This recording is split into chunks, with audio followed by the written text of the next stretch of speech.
On vous souhaite la bienvenue à ériclatour.com. Dans quelques instants, on vous parle du dévoilement des activités du 350e anniversaire de la ville de Saint-Jean-sur-Richelieu. On a procédé au dévoilement. Il y avait 800 personnes au collège militaire. Il y a des activités qui vont s'échelonner sur environ 8 mois à compter de février 2016. Bref, on va faire un peu la liste de tout ça. Mais d'abord, parlons des enjeux économiques de la région et des enjeux également de la Chambre de commerce et de l'industrie du Richelieu avec son directeur général, Stéphane Legrand.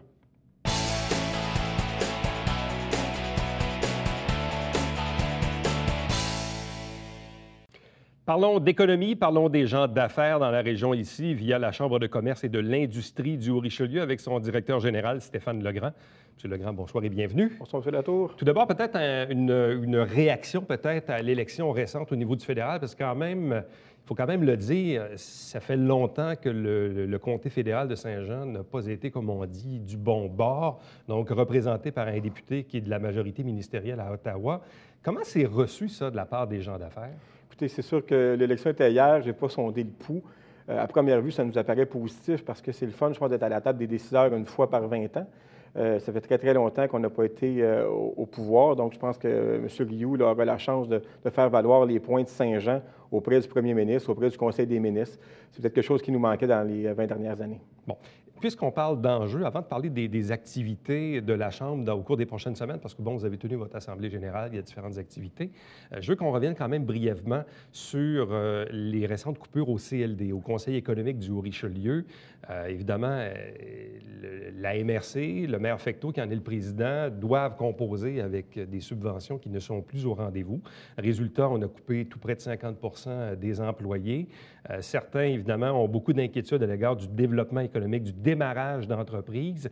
La Chambre a d'ailleurs fait une déclaration, votre président, accompagné du Centre d'aide aux entreprises avec M. Bonaldo. Peut-être nous résumer un peu cette réaction-là de la Chambre de commerce? Bien, en fait, on a démontré des inquiétudes parce qu'en fait, on est très conscient qu'il y a des coupures, il peut en avoir, on le vit quotidiennement dans les entreprises du Haut-Richelieu. On n'est pas contre la coupure. Le problème qu'on avait, c'est peut-être l'absence de plan. Qu'on n'a pas vu actuellement. Donc, on a coupé le tourisme. Il n'y a plus personne qui s'occupe de tourisme à Saint-Jean. Au niveau du démarrage d'entreprise, c'est la même chose. Au niveau de tout l'entrepreneuriat également, il y a eu beaucoup de coupures à ce niveau-là. Donc, on a des inquiétudes par rapport à ça. Et je vous dirais que suite à notre sortie, on a vu quand même des actions de la part de la Ville où là, on a mandaté une firme qui est venue sonder les acteurs du milieu pour développer, je pense, un plan de match qui pourrait être intéressant dans l'avenir.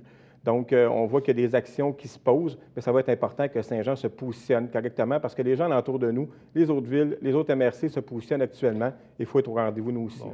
Croyez-vous qu'on peut faire mieux avec moins? Parce que vous savez, il y a deux choses l'une. Même au conseil municipal à Saint-Jean, certains posaient la question. Si on coupe dans les ressources du CLD, mais qu'en bout de ligne, ça ne paraît pas vraiment, est-ce à dire qu'il y avait trop de ressources? Ou est-ce qu'ultimement, on demande à des gens, finalement, qui vont cumuler deux fonctions plutôt qu'une? Écoutez, je pense que partout, on le voit, là, on parle d'austérité.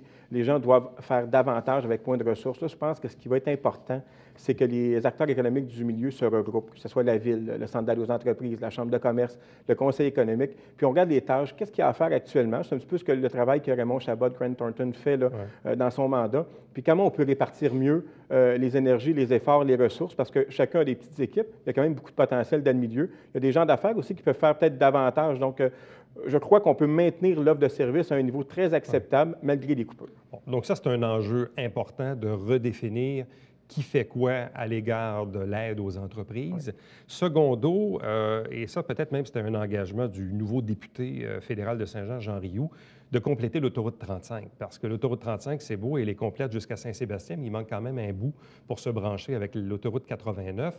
Est-ce que ça aussi, la Chambre de commerce a l'intention de mettre de la pression sur ce dossier-là pour que ça finisse par voir le jour? C'est un débat là, qui dure depuis longtemps.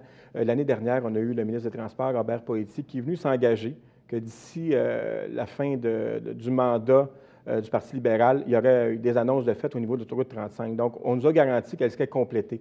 Mais c'est sûr qu'on a un rôle, nous, de chien de garde, de voir si vraiment les sommes vont être au rendez-vous parce qu'il y a beaucoup d'argent lié à l'accomplissement de l'autoroute 35. Donc, nous, on veut s'assurer que ça arrive. Il y a des industriels qui pourraient arriver de façon supplémentaire. Donc, ce serait une très bonne nouvelle. Bon. Est-ce que l'enjeu des fuites commerciales, ça fait toujours partie un peu de l'agenda? quand on regarde un peu la situation économique, on est aussi un peu en récession là, depuis quelques semaines, quelques mois. La région métropolitaine de Montréal, évidemment, s'est beaucoup corsée avec l'arrivée du 10-30, entre autres, avec même certaines problématiques de circulation là, dans certains cas, notamment la 10, où certains réclament une troisième voie entre la 30 et la 35. Est-ce qu'il y a encore une problématique de fuite commerciale notée par vos membres? Bien, cet enjeu-là est de plus en plus vrai. Vous l'avez nommé, le 10-30, à proximité. Avant, on parlait de Montréal, mais aujourd'hui, à 15 minutes, les gens de Saint-Luc-l'Acadie ont moins loin à faire pour se rendre au 10-30 que les gens de Saint-Jean. Donc, il y a des décisions à prendre actuellement. Je regarde, entre autres, au niveau du cinéma. On a déjà pris position, là, il y a peut-être un an, où on le voit, il y a beaucoup de gens qui vont consommer au niveau du 10-30, donc vont au cinéma, vont au restaurant. Probablement, ont fait leur magasinage dans l'après-midi, donc il y a des fuites qui sont reliées. Je pense qu'il faut que la Ville fasse un geste à ce niveau-là pour ramener les gens dans le Haut-Richelieu. Quand on s'était vu la dernière fois, vous aviez beaucoup d'inquiétudes à l'égard du carrefour Richelieu, notamment avec le départ du Target. Ouais. Quoique là, l'aubainerie va occuper à peu près la moitié de l'espace de l'ancien Target. Donc, est-ce que ça, c'est peut-être un signe encourageant? C'est des bonnes nouvelles, mais ça demeure du déplacement d'entreprise. Ce qu'on a besoin, c'est des gros joueurs qui viennent s'établir ici, qui vont attirer des gens, de la MRC, qui vont garder les gens à Saint-Jean. Donc, ça, il y a du travail à faire. Je pense qu'au niveau de développement économique Saint-Jean, on regarde Sophie Latour qui fait un gros travail de démarchage, mais il faut amener ces joueurs-là. Bon, et quand je parlais tantôt de fuite commerciale, il y a un autre phénomène dont on parle peut-être pas beaucoup, mais qui a quand même un certain impact, c'est les fuites commerciales au niveau du commerce électronique. Parce que les gens, de plus en plus, surtout les plus jeunes générations, achètent en ligne, se font livrer des trucs à la maison, alors que le produit peut être disponible à 5 coins de rue de la maison. Hein, on est beaucoup là-dedans et ça, c'est pas tous les commerces nécessairement qui ont pris le relais concernant le commerce électronique. Je pense que la Chambre de commerce a un rôle de formation là-dedans. Il faut amener nos commerçants. Le commerce au détail a beaucoup changé dans les 5 dernières années, 10 dernières années. Il faut les amener à changer leur façon de faire. Il ne faut pas voir le commerce électronique comme un obstacle. Il faut voir le commerce électronique comme une opportunité. Donc, c'est aussi d'ouvrir Saint-Jean à plusieurs personnes partout au Québec, même dans le monde. Donc, il faut amener nos commerçants à avoir une offre qui est différente. Puis à travailler dans ce sens-là. C'est pour ça qu'on offre de façon assez régulière des formations à nos membres. Il faut que les gens participent parce que c'est une question de survie. Là. Bon, comment se porte la Chambre de commerce, le membership, renouvellement au niveau du conseil d'administration, l'Assemblée générale annuelle? Donc, comment vous portez-vous? Bien, on a eu une belle année. On a eu une très belle année. L'année dernière, on a eu des surplus de santé financière de la Chambre sur la place. On a eu 200 nouveaux membres, ce qui nous a amené à être la deuxième Chambre de commerce la plus performante au Québec. Donc, c'est vraiment des choses qui sont intéressantes. Puis, on sent que le milieu se mobilise. Actuellement, la Chambre parle d'agriculture, parle aux industriels, est en train de développer son aile jeunesse, où là, c'est nos jeunes entrepreneurs qui vont faire des liens avec des gens qui ont plus d'expérience. Que oui, la Chambre va bien maintenant, c'est de garder ce momentum-là, mais il faut continuer à mobiliser parce que c'est vraiment notre rôle premier. Nous, c'est que les gens se parlent, que les gens fassent de la business à Saint-Jean, puis que nos jeunes entrepreneurs aient de la place, puis qu'ils soient en contact avec des gens qui ont des réussites. Là. Avez-vous l'arrivée aussi de nouveaux membres au niveau du conseil d'administration, quoique le président poursuit pour une deuxième année? Le président, c'est une deuxième année, mais on a un nouveau membre. On a trois nouveaux membres. Une nouvelle présidente qui est Jade Sanson, présidente de l'aile jeunesse. On a Alexandra Mercier, qui est la vice-présidente. Donc, c'est 2 nouveaux postes qui ont été créés pour la représentation jeune suite à l'avènement de l'aile jeunesse. On a Pierre Marcelet, qui va être le président de notre comité industriel. Puis, il y a Vincent Stever et Dominique Boudreau, qui étaient des renouvellements de mandat, qui vont continuer à œuvrer avec nous. Bon, au niveau des activités maintenant, bon, on le sait, il y a eu le tournoi de golf. Oui.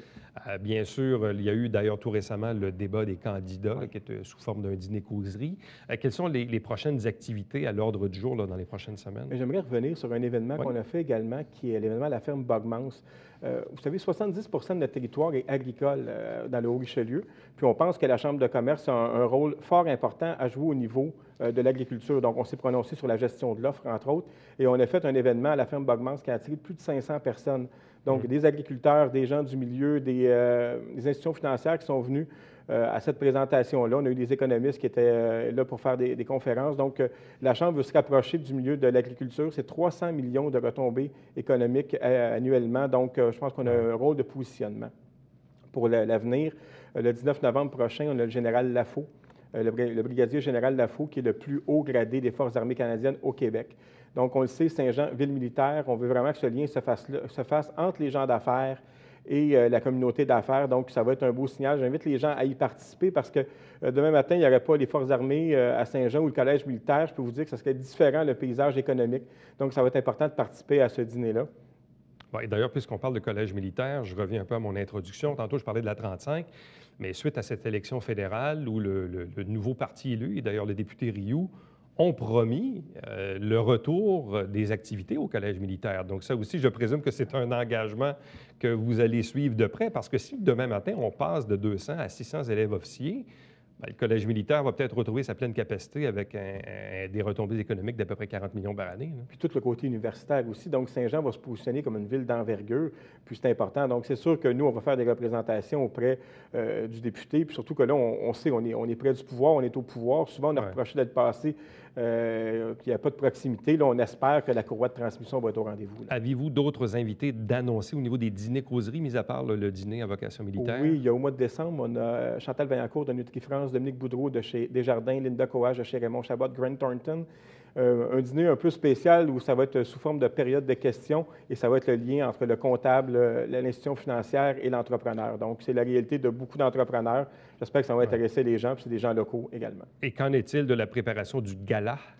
Écoutez, ici, le gala, on travaille toujours en avant-plan. Déjà, on a un animateur chevronné de trouver. Maintenant, ça va être, on va partir à la recherche de candidats parce qu'en fait, le gala, c'est ça, c'est de mettre en valeur les gens de la région, les entreprises de la région qui performent bien. Donc, cette année, on a 14 catégories, on aimerait avoir un maximum de gens en nomination pour bien les faire connaître auprès des gens du Haut-Richelieu, des clients potentiels pour eux. Bon, et puis le lancement aussi des festivités du 350e, on s'entend que c'est à la grandeur de la ville, mais ce n'est pas tous les jours qu'une ville comme Saint-Jean-sur-Richelieu célèbre son 350e. Est-ce que c'est une opportunité ici pour les gens d'affaires? Si oui, de quelle façon on peut la matérialiser en tant que telle, au niveau de la visibilité, en tout cas? Je pense que c'est une opportunité au niveau de la mobilisation. Cet événement-là devrait ramener la classe politique, les gens d'affaires, les partenaires financiers, les gens là, qui vivent à Saint-Jean. Donc, ça va être une opportunité d'être fier de Saint-Jean-sur-Richelieu, d'avoir cette capacité-là aussi de démontrer à tout le Québec à quel point on peut être accueillant puis de venir nous rencontrer dans le Haut-Richelieu. Stéphane Legrand, merci beaucoup. Merci, M. Latour. Et d'ailleurs, au retour de la pause dans cette même émission, on vous parle du lancement, du dévoilement des activités pour le 350e anniversaire de la ville de Saint-Jean-sur-Richelieu.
On a procédé il y a quelques jours au dévoilement des festivités entourant le 350e anniversaire de la ville de Saint-Jean-sur-Richelieu. Deux invités pour en parler. D'abord, Christian Mercier, qui est directeur général de la Corporation Fort-Saint-Jean, mais aussi président des fêtes du 350e. Bonsoir. Bonsoir. Accompagné de Carole Simpson, qui est directrice générale des fêtes du 350e. Bonsoir et bienvenue. Bonsoir, M. Latour. Monsieur Mercier, tout d'abord, c'était un événement, en tout cas, réussi. Moi, je n'y étais pas, malheureusement, parce que j'avais d'autres occupations. Mais de ce que j'ai pu voir, des photos qui ont été rapportées, il y avait quoi, 800 personnes? Tout près de 800 personnes, effectivement. Écoutez, c'était pour nous une soirée tout à fait exceptionnelle. Il faut dire qu'on a couronné quand même le travail des derniers mois, travail de coulisses, en fait, qui a été fait par l'équipe du 350e, mais aussi avec la contribution des citoyens de Saint-Jean. On a fait un appel de projet au printemps qui a été vraiment... La réponse a été tout à fait exceptionnelle. Donc, pour nous, on voulait lancer cette programmation-là en grande pour envoyer un signal à tout le monde qu'on était bien à l'écoute, mais on était très enthousiastes aussi de la réponse de la population et de l'engouement pour le 350e. Pour ceux qui n'ont pas assisté à l'événement, ça ressemblait à quoi? Bien, écoutez, dans la salle, d'abord, on avait le fromage Carignan-Salière qui sera en fait la touche de la fromagerie au Gré des Champs pour le 350e. Il y avait une œuvre d'art qui avait été faite par Jean Guillet dans le cadre de la compétition de Land Art qu'il y aura l'an prochain. L'entrée était quand même assez spectaculaire. On rentrait dans un igloo où on vous servait une slotch aux couleurs du 350e, igloo qui représentait un peu le volet hivernal de nos festivités. Et dans la salle, bien, il y avait toutes sortes de stations. On pouvait faire des dégustations, échanger. Et évidemment, on avait mis nos contributeurs financiers à l'avant-plan de cette soirée-là dans la salle, à gauche et à droite. Et on avait la musique du 6e bataillon du Royal 22e Régiment qui était là pour agrémenter un peu la soirée. Donc, soirée très réussie, avec un mot de clôture du général Dallaire, Oui, très, très mobilisateur, et qui nous a interpellés un peu sur notre fierté à appartenir à cette belle ville de Saint-Jean-sur-Richelieu. Quelles sont les activités, justement, qu'on a dévoilées? Alors, on a plusieurs grands blocs, dont le lancement qui sera le lancement hivernal. Saint-Jean célèbre l'hiver. Alors, dans ce bloc-là, on aura, qui sera le 4 février, qui débutera le 4 février prochain. Alors, on aura le lancement, on aura des glissades urbaines, on aura un igloo, on aura plusieurs igloos probablement. On aura discothèque extérieure avec jeux de son et lumière. Alors, ce sera le moment pour les familles de venir célébrer l'hiver avec Saint-Jean-sur-Richelieu. Ce sera notre premier bloc. Viendra ensuite le bloc militaire, le bloc Saint-Jean-Ville-Garnison, qui aura lieu au mois de mai. Ensuite de ça, on aura Saint-Jean-sur-Richelieu célébrera la belle saison, qui sera un bloc très important pour célébrer l'été, et le Richelieu, qui est un de nos joyaux. Alors, on voudra mettre ce beau Richelieu-là en valeur. On a un projet qui est de célébrer aussi ou de dire adieu au Vieux-Pont. Alors, avec un dîner probablement en blanc, on verra, là, mais sur le pont. Et on a comme ambition d'étirer, de ne pas avoir assez de place sur le pont et de devoir étirer sur la place du quai pour accueillir tout ce beau monde-là. On a aussi l'ambition de tenir le plus grand pique-nique, la plus grande table de Saint-Jean-sur-Richelieu, avec, encore une fois, une place particulière aux familles. Ensuite de ça, on a tout le bloc 350 ans d'histoire qui viendra en août, avec des célébrations de grande envergure, avec une reconstitution historique, avec plusieurs participants. On se réserve des surprises pour vous, mais ça, ce sera à ne pas manquer d'envergure nationale, pour ne pas dire internationale. Donc, Madame faisait référence au bloc militaire. Donc, quel type d'activité on va retrouver à ce moment-là? En fait, il y a plusieurs unités militaires qui ont vu le jour ici à Saint-Jean-sur-Richelieu. On a donné rendez-vous à toutes ces unités-là pour qu'ils viennent pratiquer le droit de cité, c'est-à-dire de se réapproprier le droit de parader dans les villes de Saint-Jean. Et il y aura pour le grand public une activité assez exceptionnelle, c'est-à-dire une porte ouverte de la méga-structure. Beaucoup la voient de l'extérieur, mais là, les portes vont être grandes ouvertes et on va inviter la population, en fait, à venir découvrir les rouages de l'entraînement de base des forces canadiennes et à visiter tous les coins, en fait, de la méga-structure. Une semaine d'activités où il y aura un colloque académique, des activités avec le musée du Fort Saint-Jean aussi. Et ça se terminera par les cérémonies de fin d'année du Collège militaire royal de Saint-Jean, qui seront rehaussées par ce qu'ils appellent en jargon militaire une cérémonie au crépuscule le vendredi soir, où il y aura des démonstrations de musique militaire et d'autres types de démonstrations aussi qui auront lieu sur le site du Collège militaire royal de Saint-Jean. Qu'est-ce qu'on retrouve sur le site Internet mont350e.com? Alors, le site sera bonifié de semaine en semaine, mais vous pourrez y retrouver le calendrier des activités. Alors, c'est le meilleur moyen pour nous suivre et pour ne rien manquer. Le site Internet et le Facebook du 350e. Bientôt, sur le site Internet, vous aurez aussi la production de capsules en collaboration avec notre partenaire média qui est TC. Ce sera un feu roulant sur le site Internet. Bon, il faut parler aussi, bien sûr, des partenaires, parce que tenir autant d'activités dans une année, bon, je comprends que la Ville, évidemment, supporte grandement, mais au-delà de ça, ça prend aussi des partenaires pour mener à bien les activités. Il faut dire qu'on s'était donné l'ambitieux objectif de ramasser plus d'1,5 million de dollars dans la communauté, dans le monde des affaires. La Ville de Saint-Jean contribue elle-même à la hauteur d'1 million. ce qui va faire en sorte qu'on aura des célébrations mémorables pour le 350e. On est fiers d'avoir comme présentateur officiel des fêtes Desjardins. Donc, c'est notre apport financier le plus important dans le cadre de notre levée de fonds. On s'est associé aussi avec TC Média, Bell Média et les co-présentateurs des fêtes qui sont Transdev, la Banque nationale et Saint-Jean ND. Saint-Jean ND qui était aussi l'hôte de la soirée qu'on a eue là, pour le lancement de notre programmation. Donc, on est très fiers d'être associés à ces gens-là qui nous soutiennent de façon significative, en fait, là, depuis plusieurs semaines maintenant pour la planification, puis notre grande lancée d'activités qui s'en viennent. Bon, est-ce qu'il y a des initiatives particulières, le lancement d'un livre? Livre de cartes postales, entre autres, oui. 3 grands collectionneurs de Saint-Jean qui ont la grande générosité de partager des collections uniques. Alors, ils sont en train de trouver les joyaux de leur collection personnelle pour partager ça avec le public. Il y a aussi la production d'un livre par la ville de Saint-Jean-sur-Richelieu sur l'histoire de la ville. Alors, il y aura au minimum 2 volumes là, qui ressortiront de ces festivités-là. C'est quoi l'importance dans une communauté de célébrer une année anniversaire? Comme là, c'est 350e. Puis on le sait, il y a d'autres villes à travers le Québec qui ont célébré des fêtes semblables, 300, 350, 400e, on l'a vu à Québec. C'est quoi l'importance dans une communauté de souligner ça? Bien, je pense que c'est très mobilisateur. Et puis, ce qu'on réalise, nous, depuis le début de notre aventure ensemble, c'est que peu de gens connaissent l'histoire de Saint-Jean-sur-Richelieu.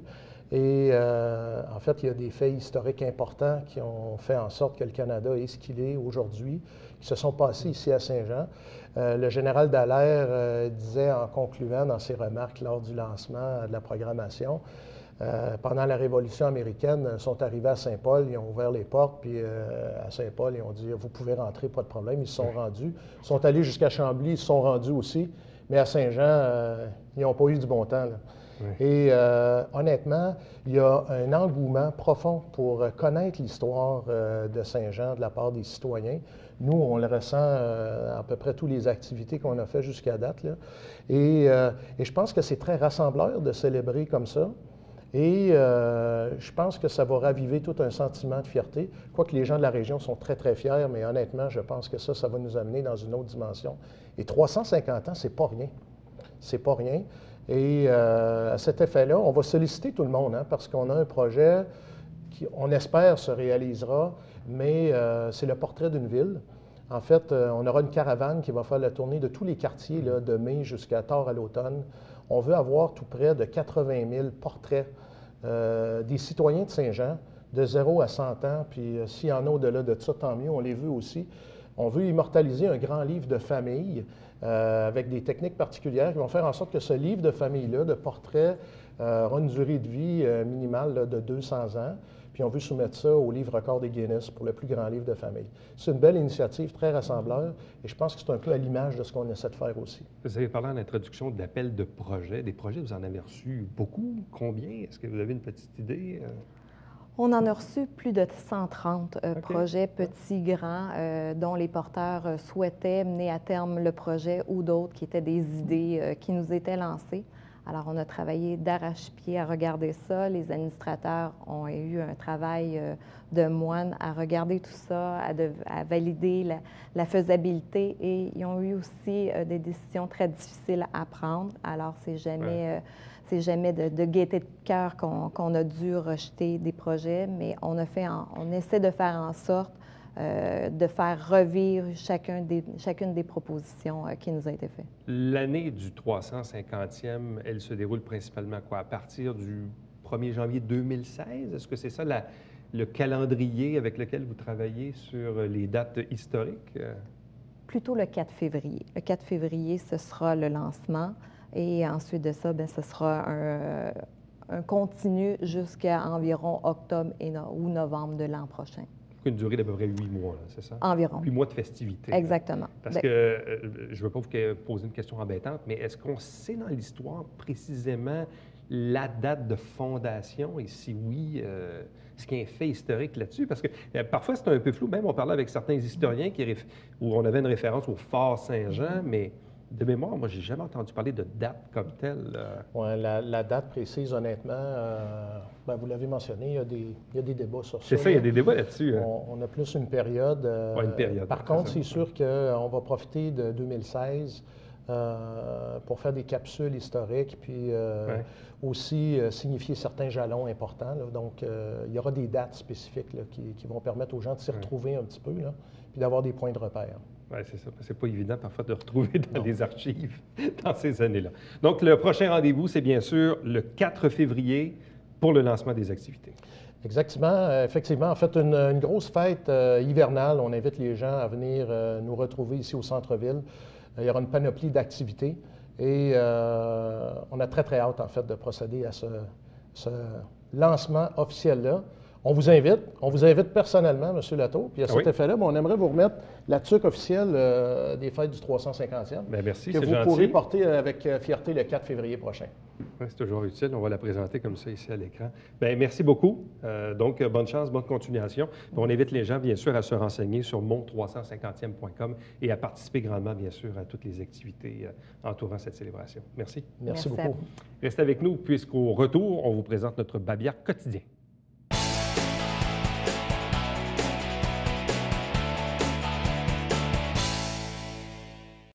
On vous rappelle que le Centre de femmes du Haut-Richelieu a été contraint de quitter l'établissement, le centre communautaire Saint-Eugène. Donc, ils ont de nouveaux locaux temporaires pour certaines de leurs activités. Pour avoir la liste, allez sur le site Internet du Centre de femmes. À chaque semaine, on vous présente des extraits du conseil municipal via l'émission Saint-Jean-sur-Richelieu. Également, vous rappelez le Télébingo. C'est à tous les dimanches matins à 9h30 en direct. Mais exceptionnellement, c'est le spécial Halloween dimanche prochain, le 1er novembre, avec 4 000 $ en prix au total. Donc, dans le fond, c'est la carte pleine qui est haussée à 2 500 $. Donc, on vous le dit bien évidemment, il y a 30 dépositaires dans la région pour acheter vos livrets. Et il semble que notre meneur de jeu, Alain Rameau, va se déguiser en Monsieur Monopoly. Ben non, il est déjà Monsieur Monopoly. Voilà. Donc, bien sûr, suivez le Télébingo. Et entre-temps, si vous désirez me joindre, Éric Latour en un mot à commercial-tvh9.com. Prochain rendez-vous demain. Bye-bye.